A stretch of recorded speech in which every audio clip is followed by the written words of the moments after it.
Continuing on here, Sunday Night Football.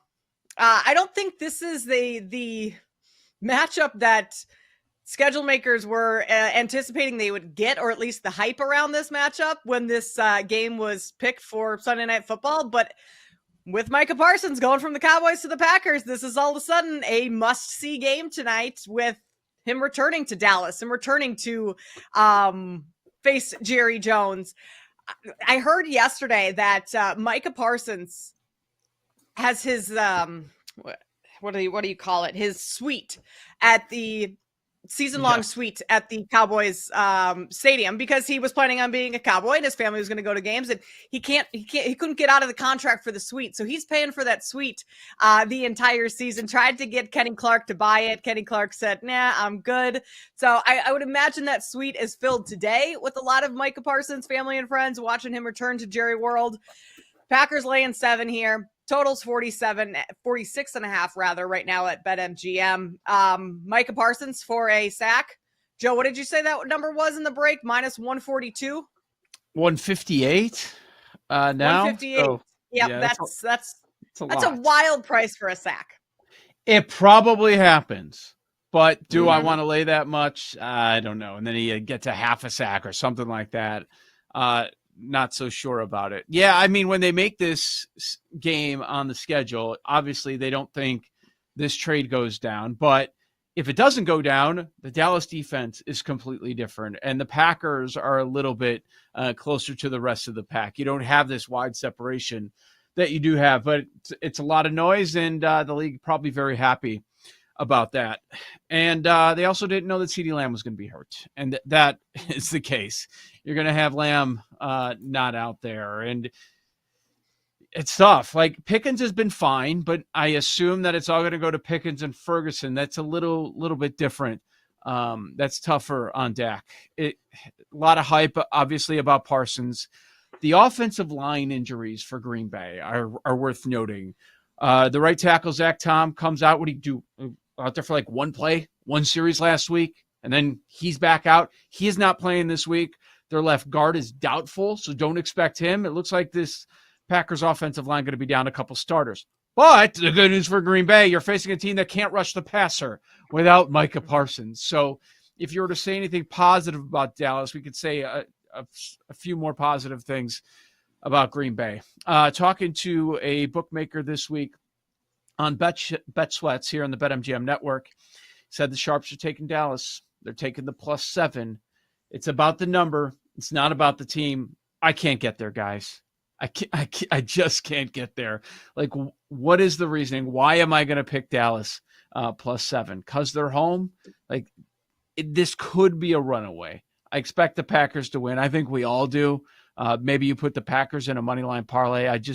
I'm going to have a tough time laying the 7. That is one of the most popular public plays of the week. Jason, before you jump in, talking about a money line parlay, one of my favorite plays this week is Jordan Love over 1.5 passing touchdowns and the Packers on the money line. That gets you +103, basically even money. Caleb Williams had 4 passing touchdowns last week. Russ the week before 3. He threw for 450 yards. I think Jordan Love, like the only way this bet loses is if Josh Jacobs just gets the goal line carries and they run it in 3 times. Otherwise, Jordan Love to have 2 touchdowns and the Packers to win feels like a pretty good bet to me, Jason. I love it. I've made that bet, but I've made it a couple different ways. I've laddered it. So I've got it at money line.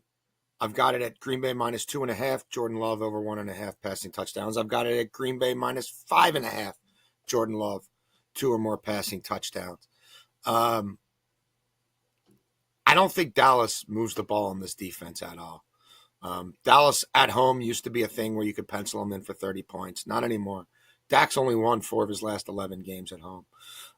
They can't run the ball with any ferocity, and we know what the offense looks like without CeeDee Lamb.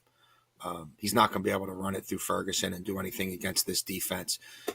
It wouldn't shock me if Dallas, even in garbage time, struggles to score 17 points in this game. Green Bay's been a bad matchup for Dallas for a while now. They've won 5 in a row against them regular season and playoffs. They've scored at least 31 in all those games. The offensive line issues give me a little pause, but Jordan Love and LaFleur can get a quick pass game going, and it could be death by a million paper cuts.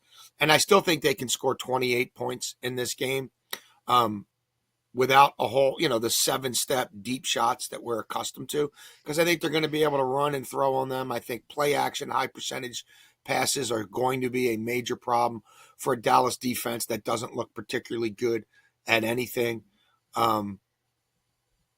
I just think it's one-way traffic. I mean, do I like laying a touchdown or more? No. Do I have some parlays built where Green Bay's winning by double digits? I do. I think that's a more realistic outcome than them losing this football game.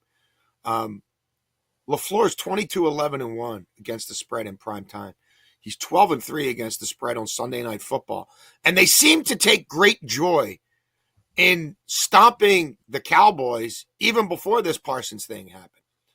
So, yeah, I think this is like a 32-17 kind of game.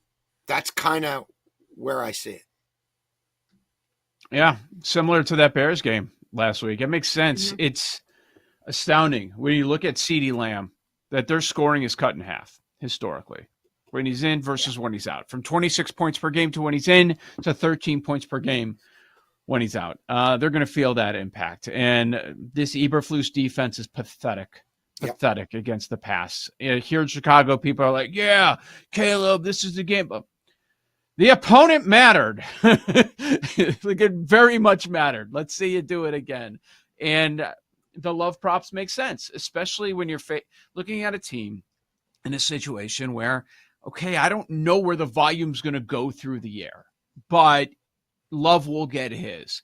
So if you want to look at any love props, Kate, I think that makes a lot of sense. As we're trying to, is it going to be a Wicks week? Is it going to be Golden? You don't have to worry about any of that. For the Cowboys last week with CeeDee Lamb out, and even before he went out, I mean, Dak was throwing to Ferguson. He had 14 targets, 13 receptions. I would expect him to have a high volume again today. So if you wanted to back the Cowboys in any sense, maybe look at Jake Ferguson, his receptions or over his receiving yards, something along those lines.